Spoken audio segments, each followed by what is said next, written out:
Aye. Fritz, Here. Tanya, here, Becky, Here. Ryan, Here. Libby. I declare we have a quorum. Council to consider approving, can I get a motion to approve 1/17/23 minutes, please? Make a motion to approve the minutes for 1/17/2023 as written. I'll second. All in favor? Aye. Opposed? The ayes have it. Thank you. All right, new business. Aleah Wade, Kammy's Kause, come on up. Oh, no, Ryan, what's going on? Yeah. Go sit down. Sit down. I'm having a better hair day than she normally does. Oh, no, it's okay. Actually, maybe not. I haven't had a good hair day in a long time. Ryan Snyder, do you need I live on 3927 East 1000 North, just outside of town, but Jared Heiner lives at 925 Linda Drive, so. But yeah, we're here to, with our special event permit and to ask for permission to have Landmark Park for August 26th this year. And so we'll do setup a little bit the day before that Friday, and then all of our tear down will be completed that night at some point. And this year's event will run like we did last year. We shortened it up a little bit and go noon to 10 o'clock. So we're done a little bit earlier for the music and stuff like that for people, and start a little bit later. And then also along with that, the ride, we would ask to block off Main Street for an hour and a half or so that morning. Yeah, just going out, just leaving, and we'll arrive back to Landmark Park. So just like we did last year. And then, so in the packet that Aleah sent you, she also has some folders over here with these packets in it that she would like to give you guys, but has just a lot of things that probably aren't necessary for you guys, but our setup from last year, which will be pretty much similar. If we move anything, we'll let you guys know. We'll revise the map and get it to Joe. But then we have kind of our vendor areas, what streets we're going to block off, and so forth and so on. Does anybody have any questions? No. That's pretty detailed with the map and everything. Well, you can definitely thank Aleah for that. Okay. Do we have any public comment about the event? Okay. Can I get a motion? I make a motion to approve the special event permit for Kammy Kause on August 26, 2023. And second. All in favor? Aye. Oppose? The ayes have it. Thank you. Well, thank you. And just one quick note, thanks to you guys for last year. We raised, what was that, over $67,000. So Awesome. It was our best year ever. So thank you guys. Okay.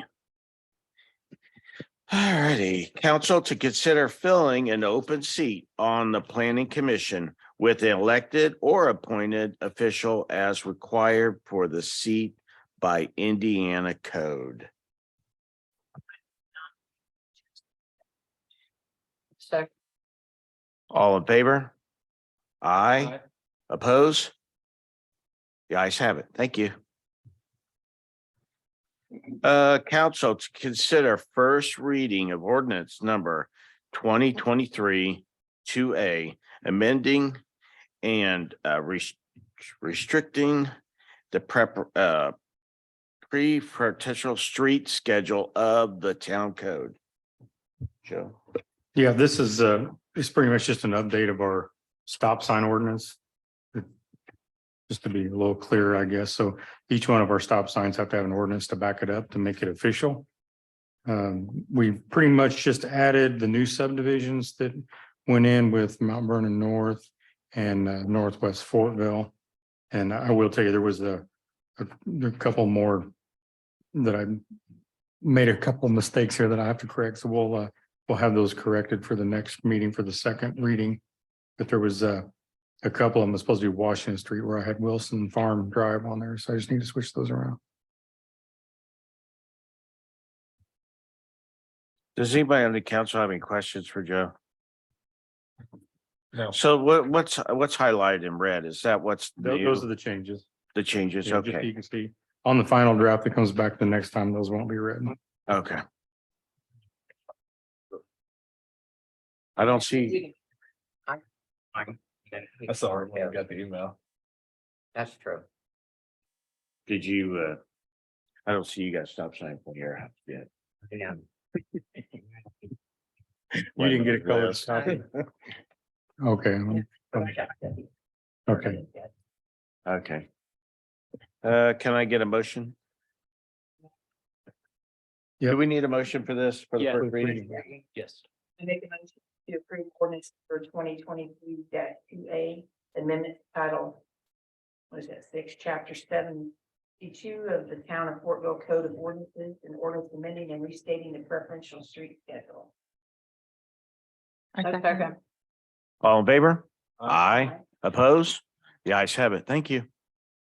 All righty. Next on the list, Josh Earl, Fire Marshal for the Vernon Township Fire Department, to address the council about the Indiana Emissions Code, rules and regulations of the code enforcement within the state of Indiana, including construction, design, release. Come on up.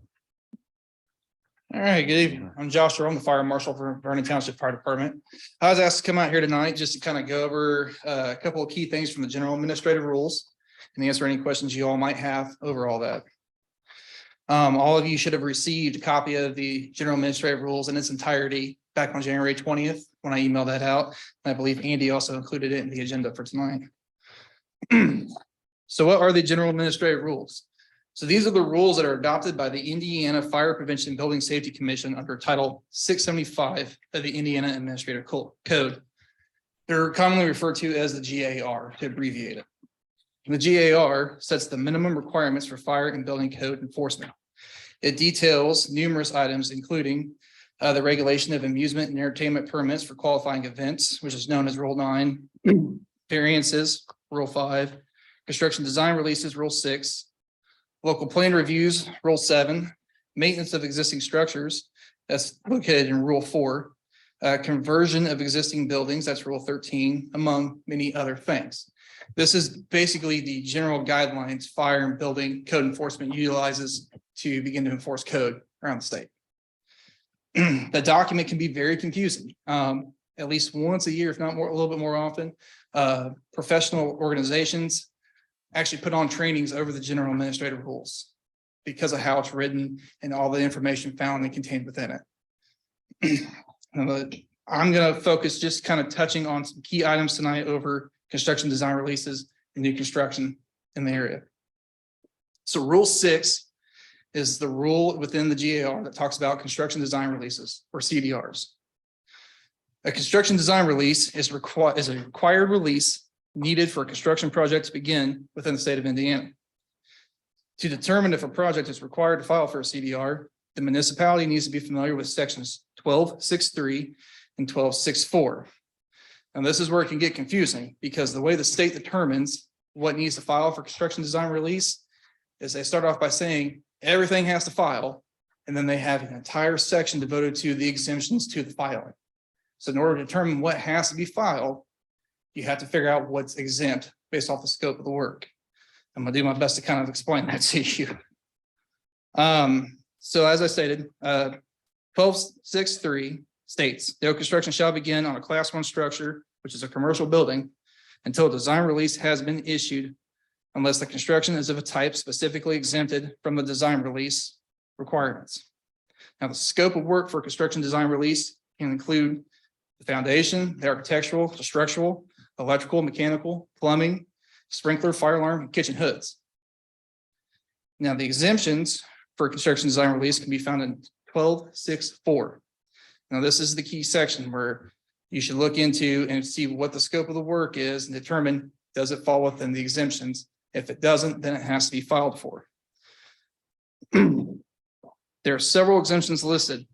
It's up to the reviewing body to be able to determine if the scope of the work being proposed falls into the exemptions. It's not uncommon for a small remodel project or other types of projects to not have a CDR or to have a project that requires only one scope of the CDR. So an example is a small remodel project where they're putting up walls or putting up a couple of new electrical outlets, maybe a new sink or something, some HVAC. When you review the exceptions of the code, maybe everything will be exempt except for the electrical outlets, because they're putting in more than what's exempted by the general administrative rules. So in that case, they would have to file for an electrical CDR, and that's it. It's all to be covered under the scope. If that makes sense. It gets confusing, but that's how the state works it. The next section that I want to talk about is local plan review, which is found in Rule 7. It sets forth the requirements for a local plan review. 12.7.5 talks about plan review procedures and seals. Details how a plan review shall be done, and it requires that a municipality perform a plan review of a class 1 structure. And during that plan review, check to see if the project is in compliance with Rule 6, which is construction design releases. The last one I wanted to talk about is Rule 13. And Rule 13 is a conversion of an existing building. This rule is to provide for economically efficient reuse of buildings and other structures. It also provides for a means to evaluate the adequacy of fire and life safety systems in an existing building for the use of a group or a division within the use of the group. A prime example of this rule being used is when a class 2 structure or a residential structure gets converted for commercial use. It then goes through what we call Rule 13. And that's what makes it compliant with state law to be used for a business. So those are just the few features that I wanted to touch on and answer any questions you all might have. Any questions? Well, what's the process? Because it seems like people are doing work and getting permits, and then that's where there's a lot of confusion for this. The process for the state review. Yeah, Well, I think because some people got state releases and some didn't get state releases. so it all starts with Adam's office. Yeah, so it always starts with the local. The work is submitted to the local. The scope of the work, the permit, the application, all that is filed with the local. The local then has a reviewer who reviews it. And when they're going through the review, they're checking the GAR, because that's what I do when I review stuff. I have the codes out with me as well as the general administrative rules, and I am always double checking everything. And then they determine whether or not it has to be followed with the state or not. It falls to the local to determine that first. Well, it's Adam's decision though, right? On to make sure they get that they have to get a state release or not. Yeah, it falls to the local building. Okay. departments. And then when do you come into play? So I come into play after plans have been submitted. They get shared with me and I review them for the fire side of things. Check for fire code items on the plan review and submit my notes back to Adam. And then if there's a dispute, like you felt like someone should have filed for the state review and they hadn't, then that would be brought up and changed, or? Yeah, if I do a review and I feel like something should have been filed and gotten the CDR, I'll bring it to Adam's That's attention. good. Okay. It's always good to have many eyes on it. Checking back. Okay.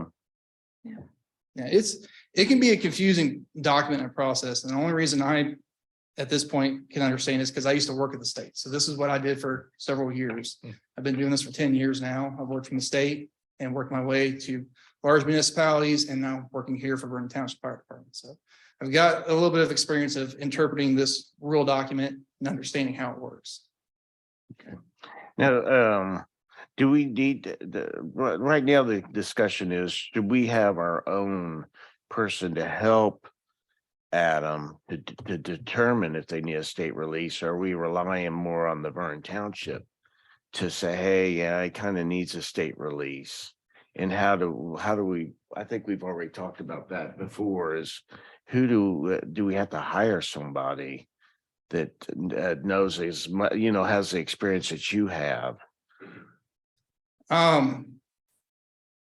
Anybody can be trained on how to interpret this document. Okay. I mean, it just takes time and somebody to sit there and get familiar with it and know it.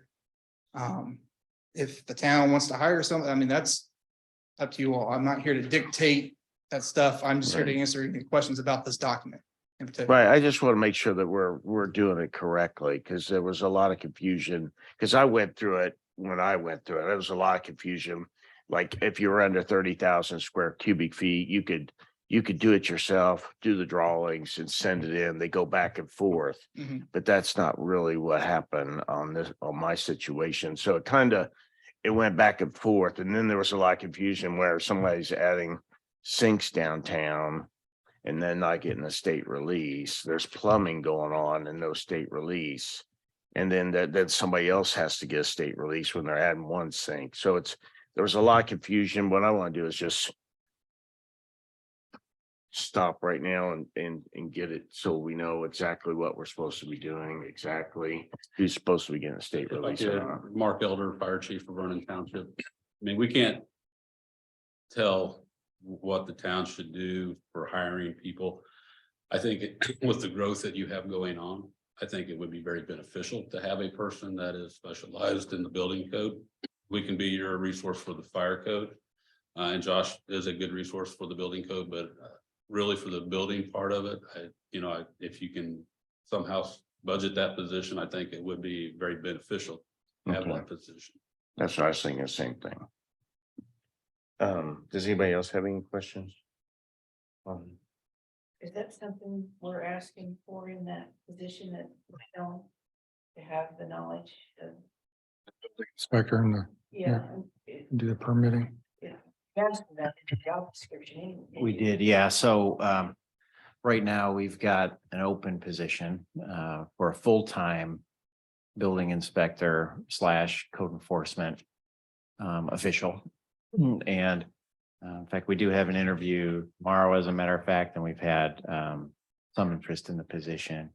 But in terms of qualifications, we would like that person to be certified in residential inspections and ideally commercial inspections within a year of employment. And frankly, an initial internal screening test on it is, do you have familiarity with the building codes? Because there are obviously a variety of them that are in use. So that's a really important piece for this position. And, I would certainly be I would say that at the end of the day, it sounds like essentially the decision's mine, but I'm always relying on advice from people who are frankly more knowledgeable about the intricacies of the building codes than I do. So. And if you hire somebody that's strong residential with no commercial, we will help. I mean, Josh is very knowledgeable in the commercial. How would they get their certification? Is it just that they would have to go to class? For building inspector, it's through the International Code Council, which is the model code agency that writes the codes that Indiana adopts. They offer certification tests. Now, on the fire side, there's fire inspector certifications through the Indiana Department of Homeland Security. But on the building side, there isn't a building inspector certification through the state. It is done through the ICC or the International Code. So is that just like they'd have to take a week class or? A lot of testing, a lot of Yeah. reading of the code books, and it's more of becoming familiar where things are located at in the code book. To how to Okay. find it quickly, because it is a timed test. It's a multiple choice, but when the zero hits the clock, that's it. And whatever your score is, it is, and they're not easy tests.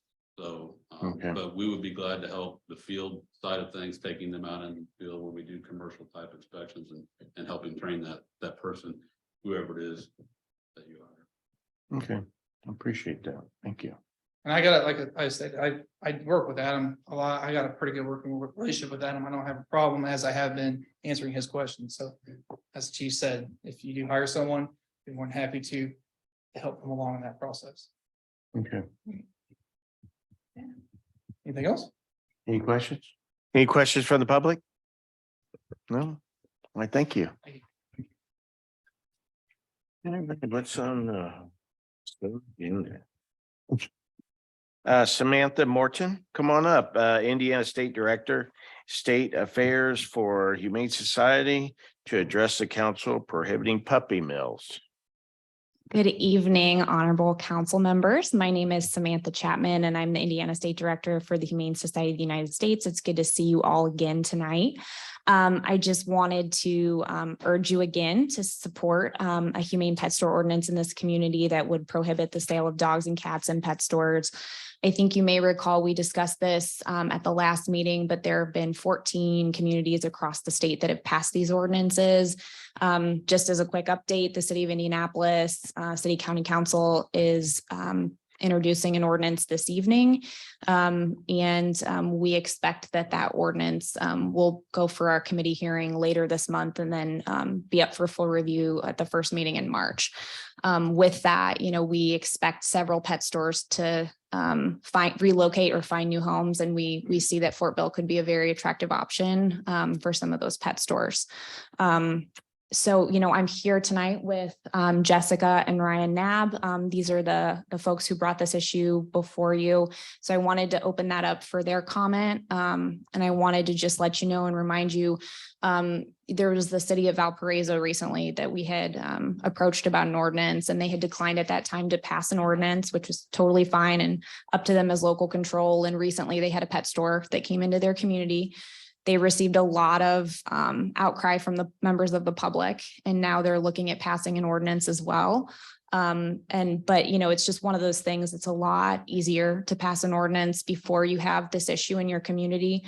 Whereas, it becomes a burden on your local animal shelter and all of those things. So I just wanted to, again, urge you to consider this, but I want you to hear from your local folks as well. I'm happy to answer any questions that you might have, but really appreciate the opportunity to be before you this evening. Any questions? No, I think since we've talked, this past 3 weeks, we've gotten more information coming in. So you said is it 14 counties? So it's Or is one it 14 municipalities and counties? Correct. So there's only one county, St. Joseph County. The rest are a combination of cities and towns. Okay.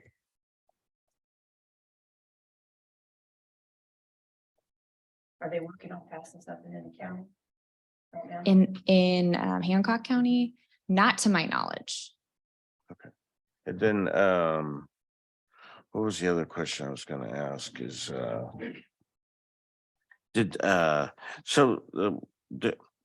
is there legislation going through now also? That's a great question. Yes. So there are 2 bills in the General Assembly right now that are being considered that would preempt local control of this specific issue.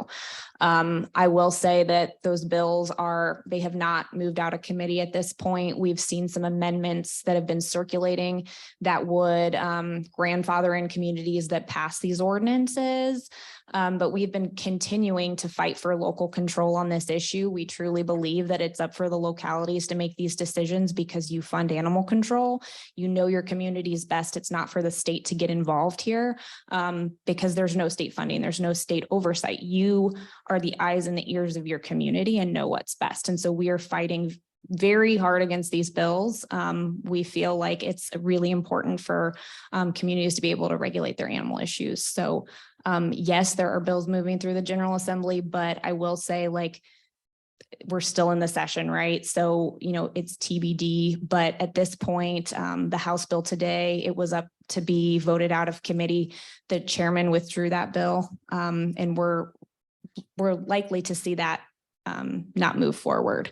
We're still waiting to hear in the Senate. But again, like I said, there's amendments that have been circulated because there's been so much great opposition to both of these pieces of legislation.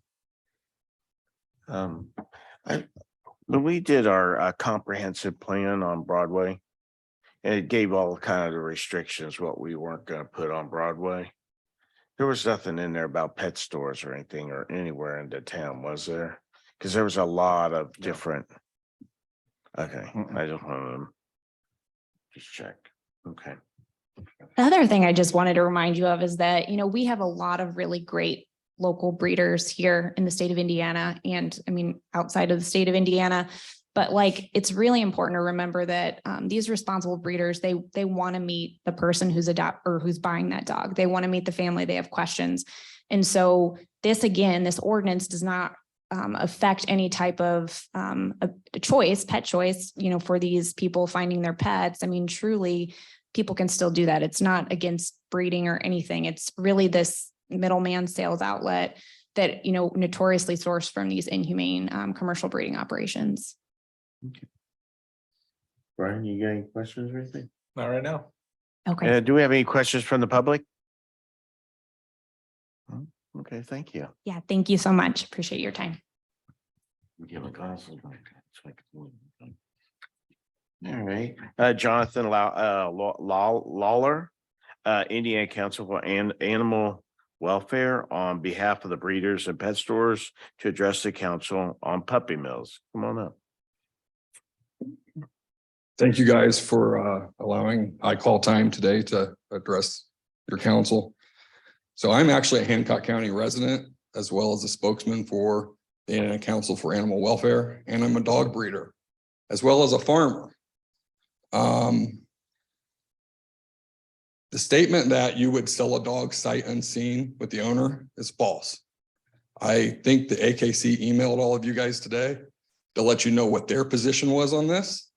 I have had the privilege of selling a dog to the Atlanta Police Department.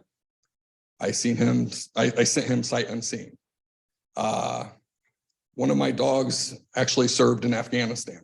When that dog left my farm, I didn't know who the handler would be. But my dogs are purpose-bred dogs. They are not a companion animal. I would not sell to a pet store because my dogs aren't for pet stores. But our breeders do in fact have a relationships with a lot of these pet stores. And don't get me wrong, there are bad pet stores. There's a bad pet store 15 miles from here.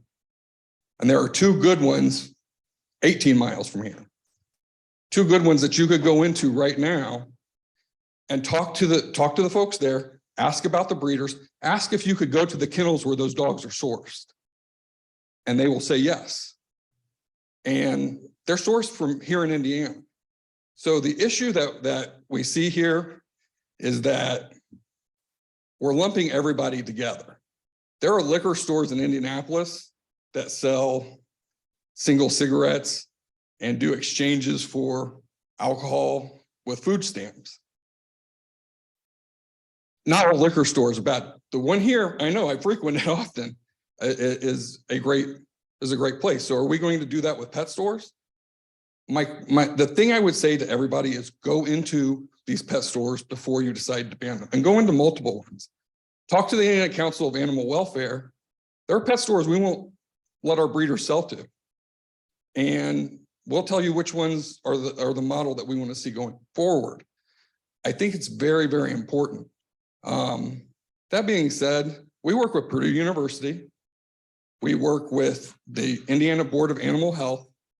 And Purdue University will provide any type of letter or literature that you guys need to see for the humane treatment that they've came up with called the Canine Care Certified.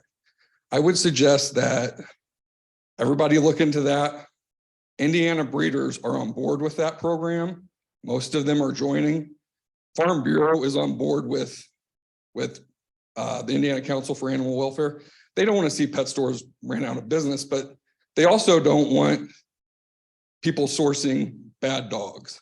And I think it's very important that we realize this is a gray issue. It's not black and white.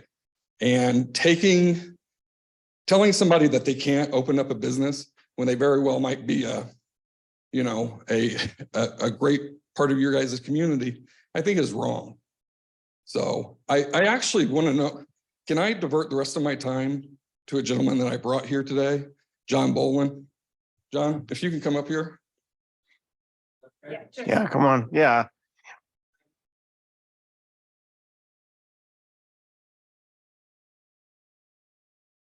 Jonathan mentioned, my name's John Bolin, and just to try to be as brief as possible and help you to understand why he invited me and why I'm here speaking with you folks. I had almost 20-year career in law enforcement in the state of Indiana. And the last 7 years, I worked for the state as an undercover investigator for the Gaming Commission. We did undercover illegal gambling investigations, and part of that included animal fighting investigations. And the animal fighting investigations because of the gambling aspect of it. And it was at that time that the director of our department, Larry Rollins, met an individual from the Humane Society of the United States. That individual talked us into investigating an individual in Shelby County for animal fighting. And I'll get back to that person in a moment. He, at the time, the individual that was in charge of animal fighting for HSUS, there's a reason that I brought that up, but I'm going to fast forward. I wrapped up my career in law enforcement in 2014, and I went to work for the American Society for Prevention of Cruelty to Animals, the ASPCA. It's very similar to the HSUS. The ASPCA is out of New York City, HSUS is out of DC. But much like HSUS, the ASPCA had state directors in every state, or regional directors. I was assigned to the Northeast region of the country. And I began to notice practices within that organization that really concerned me. First and foremost, the disrespect that they had for small communities. My immediate supervisor referred to small towns and communities, and I am from Martinsville, Indiana. So I'm from a small town and a community, raised on a farm. She referred to small towns as podunk towns, and that's where they wanted us to focus. And because they knew, they understood the need for people in small communities, and the grassroots is what they referred to push their agendas forward and to be able to incrementally take away people's rights to own animals and to harvest animals, to hunt, to fish, to raise farm animals, and to eat meat. And I resigned from that organization, obviously, in 2017, December 2017. And fortunately, they did not give me an exit interview. And at that point, they did not have me sign a non-disclosure agreement. So I have been able to speak freely and openly about these animal rights extremist organizations. And I've been doing that for 5 years now. And you can find information about me on YouTube and other places. I've toured the West all the way to California speaking on this topic. And I'm going to go back to the individual that I mentioned that contacted the Indiana Gaming Commission initially. His name was John Goodwin, J.P. Goodwin. And here's a picture of the magazine with him in the background. And John Goodwin is now in charge of eliminating puppy mills throughout the country. John Goodwin is probably her boss. No disrespect to her at all. This is not about disrespecting her. John Goodwin was a member before he became an employee of HSUS. He was a member of ALF, the Animal Liberation Front. That is a domestic terrorist organization. The FBI has listed them as a domestic terrorist organization. So I would just caution folks in giving any kind of freedom or power away to organizations that have a clear agenda that is not in the best interest of rural communities at all. And I want to read one thing that as I was doing some research, this popped up on my Facebook. You got to love when you're doing research on Google and Facebook, you know, you get this popped up this evening just before I drove up here. More than 88 billion land animals are raised and slaughtered for food each year, causing immense animal suffering and environmental damage. We are collecting signatures to show world leaders there is support for a transition toward a more resilient plant-centric food system. By reducing the number of animals farmed, we can prevent the suffering of animals and reduce the environmental impact of factory farming. That was HSUS, came up on my Facebook page. Folks, they have an agenda. They have a big agenda. Eliminating puppy mills And pet stores is just a tiny part of it. I just ask you to do some little more research and study before you allow your town to be influenced by these organizations. Thank you.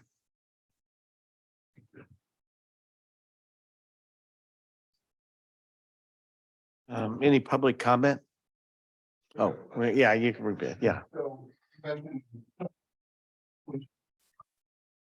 Did you? Why don't you come on up to the, and then state your name. Thank you. My name's Ryan Knapp. I appreciate the time. The pet stores that you mentioned, the good ones, the bad ones within 15 miles, what were those pet stores?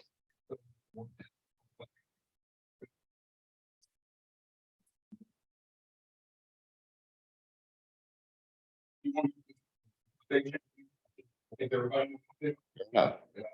And then you mentioned AKC reaching out to all you guys. You are aware that AKC is paid to register their dogs, right? From the breeders. So that doesn't come as a stamp of goodwill. That comes as a payment to the AKC to register those dogs so that they can get a higher price for them. I'm not sure what the argument back here had to do with eliminating puppy mills, because Jonathan, obviously you are a reputable breeder. You sell to law enforcement, you sell to the military, that kind of thing. If you've seen, I'm sure you guys have all seen the ordinance that was forwarded along as part of this. It is, you know, if you look down into the bottom of it, it says that pet stores that have their own breeders are exempt from certain regulations. That seems to be speaking about a handful, maybe a couple of pet stores that do have their own breeding, right? So what I think what you're doing here and what the dangerous precedent is you're allowing essentially, and I use this term loosely, but essentially a lobbyist to introduce legislation, to push legislation through to protect an organization that they are profiting from. So, you know, it's not about eliminating small business. It's about protecting the town. So Fortville, when we first moved to Indiana, we settled here in Fortville. And the revitalization that you guys are trying to go through is evident, right? I mean, your main street's up and coming, you got a lot of good small businesses, that kind of thing. We're not trying to put one small business out to affect Fortville by any means.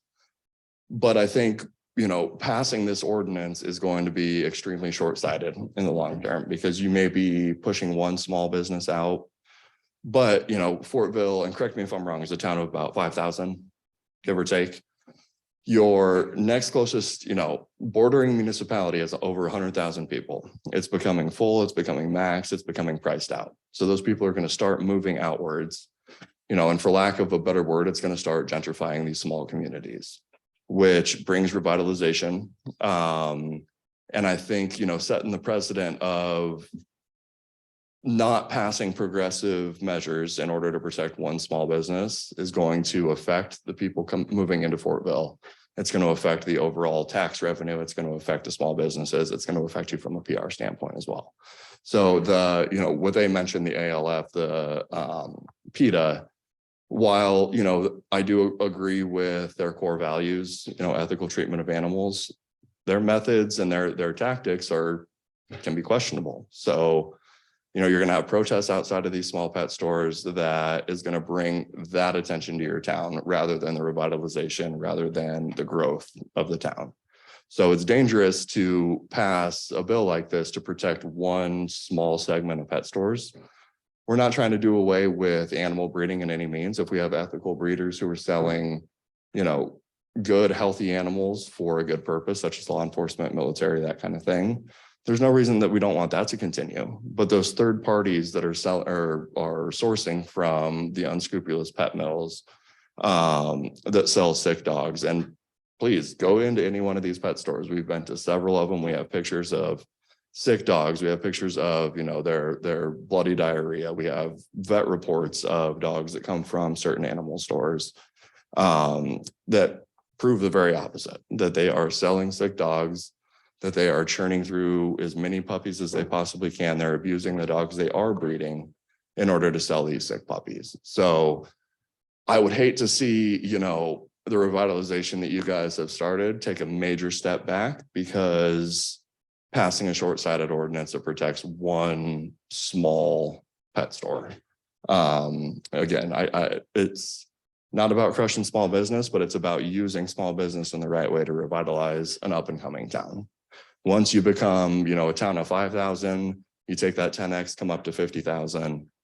The tax revenue, the small business revenue, everything that's going to come in is going to outweigh you guys putting in measures to make it difficult for that one pet store. And with the legislation going through, whatever happens at the state level, there are still measures that can be enacted to make it difficult for these unscrupulous pet stores to open up, right? Have standards in place, have measures in place, have controls in place, to continue the growth in a good, healthy, positive way. So I just, like I said, I would encourage you, read back through that ordinance, which again, I seem to be written by a lobbyist, and I would imagine somebody close to the cause. It's, riddled with spelling errors. It's riddled with grammatical errors. It wasn't written by anybody at a high level that is trying to protect puppies. It's written by somebody who's trying to protect that one individual entity. So, thank you. Alex, you had time to look at both the ordinances that they forwarded to you. Were they similar in a lot of ways, and were they? Yes and no. I mean, there's some important differences, so Okay. it's really to the council. I mean, which way you see. I pulled up the bill that was referenced, Senate Bill 134.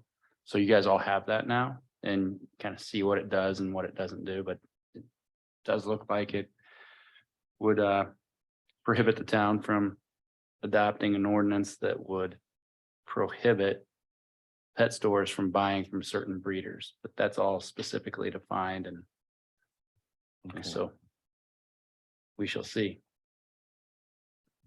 Libby, But to that friend, I mean, Fritz and the council, I mean, do you want me to? I can run a comparison between the two. Yeah, I'm not think we're gonna make any decisions tonight, but what I wanted to do is look both these over and then wait for some more public comment to come in. You do? Okay.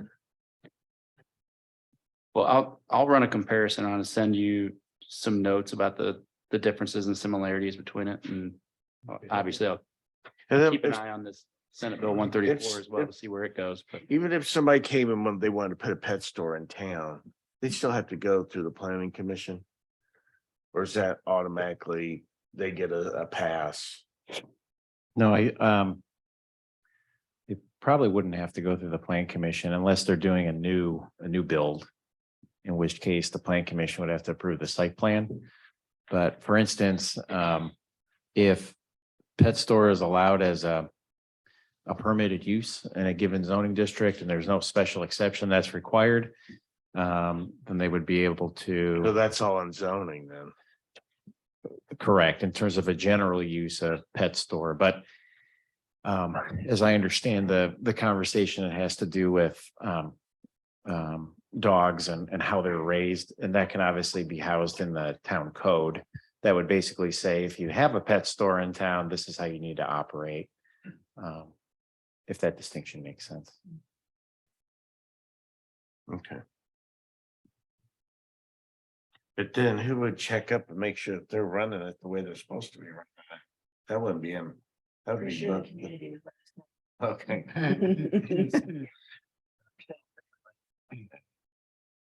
All right, okay, any public comment? I just want to say that, I mean, they reference that earlier teacher, nobody's on farming, anything. No. And I mean, Jonathan Mueller, filed for land on behalf of land at the state level. So my concern is if he's introducing something to you guys, is in the interest of Petland, which is an out of state I don't know why. Okay, here's what, I don't want, let's don't go back and forth on this. Here's what I want to do. I don't think anybody's willing to make a vote on this tonight. What we want to do is we want to absorb it a little bit more and get some more decision. If Tanya says she's gonna look into something, trust me, she's gonna dissect it and she'll come up with trust me, she'll take care of it. She likes doing stuff like that. So you'll let her Can you report give your back to name us. So we can get it in the notes. Thank you. Okay, all right, let's go ahead and move on. There is no old business, Joe? Yeah. Yes, please. Just a couple quick things. The water treatment plant in the park, looks like they're making really good progress. They're telling me they're gonna be pumping water in a month from now. Wow.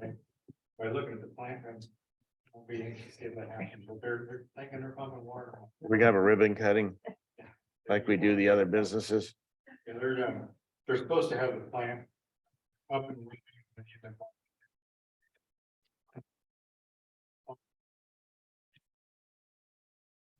Looks nice. It does. I like the way it looks.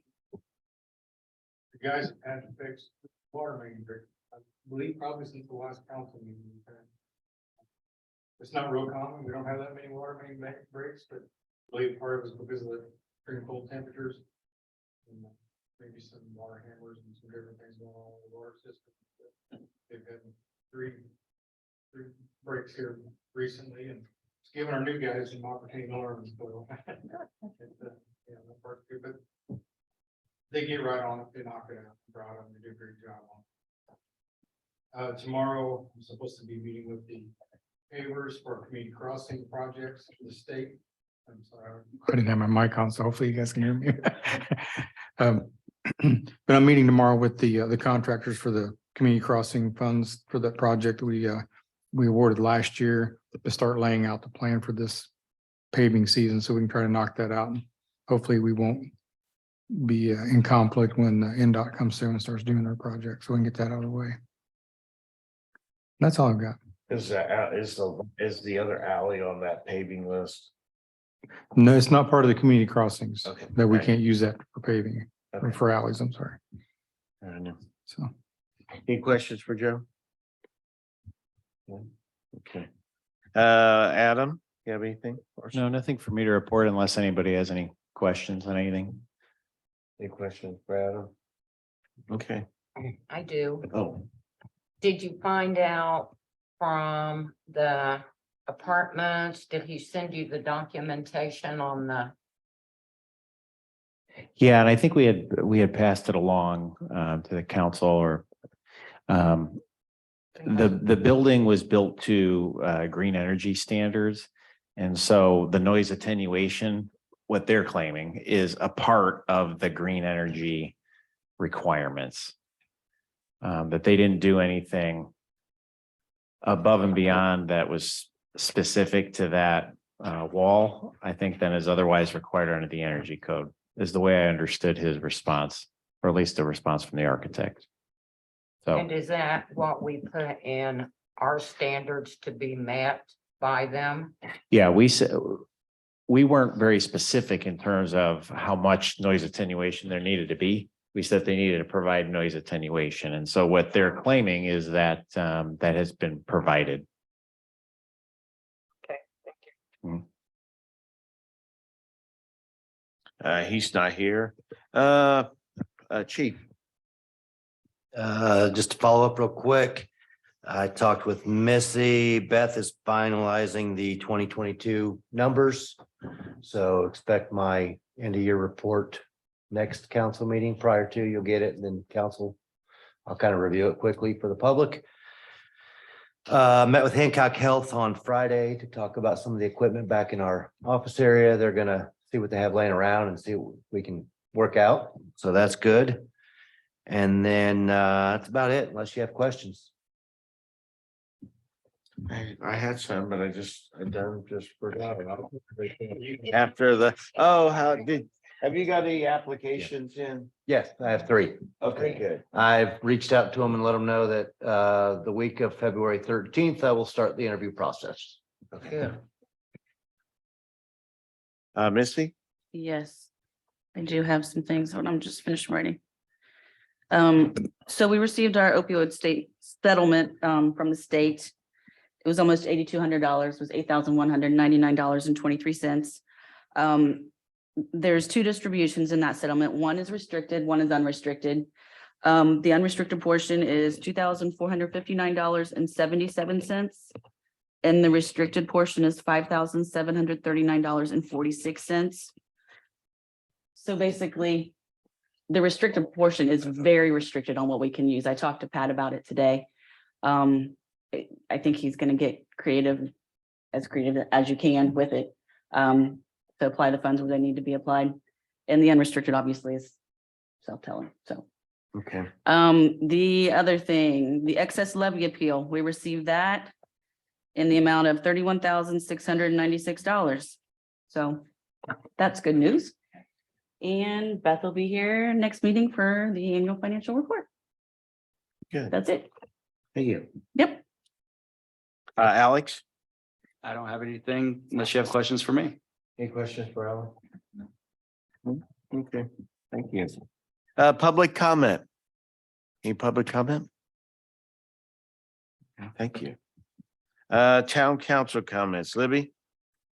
Well, you guys probably weren't here for the meeting when when I complained about how ugly our Main Street was, and they all elected me to be chair of the Christmas decorating for Main Street. So I have one member, which is Joe.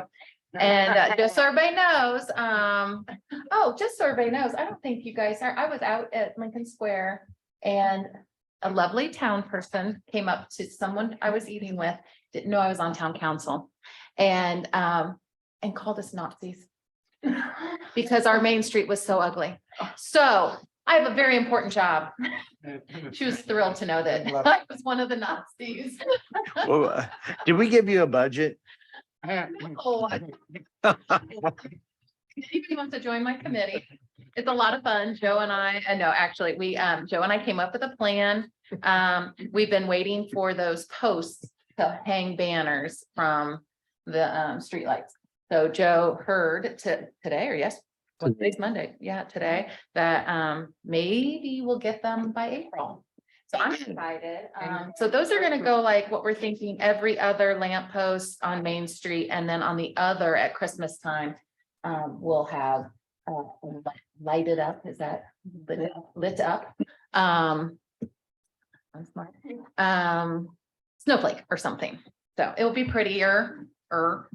So if you have any complaints, Libby. right here. For donations. Donate, we could get maybe pencil or something to go with it. So, yeah, Joe's trying to keep it real on the, low dollar. Yeah. So, and that's really it, other than if anybody ever sees someone tear up a tree on Main Street, I don't know if anybody saw that, or destroying our Main Street, give me their number. Give it to him. I also am looking for donations for cameras on Main Street, which are more important than Christmas decorations.